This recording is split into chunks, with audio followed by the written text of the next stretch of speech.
নমস্কাৰ জনাইছোঁ মোৰ পুনৰ এটা নতুন ভিডিঅ'ৰ মাজলৈ সকলোকে চাওকচোন। আজি বনাব ওলাইছোঁ এয়া আলু, এয়া চুকা শাক আৰু এয়া লগতে মাছ। কি কৰোঁ ভিডিঅ'টো শেষলৈকে চাব। তেনেহ'লে বলকচোন মই আজি কি কৰোঁ। মই এয়া আলুখিনি দি দিছোঁ অলপ সিজিবৰ কাৰণে আৰু ইয়াৰ লগত পানী অলপো দি দিছোঁ। অলপ সময় সিজিবৰ কাৰণে দিছোঁ। মই এয়া তেল অলপ দি ল'লোঁ এতিয়া। লগতে এয়া মই পিঁয়াজ অলপো দি লৈছোঁ।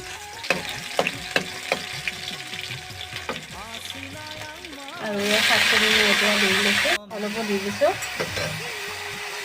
আৰু এয়া হালধি অলপো দিছোঁ। এয়া আলুখিনি দি দিলোঁ। অলপ লৰাই কৰি পানীখিনি দি দিম এতিয়া।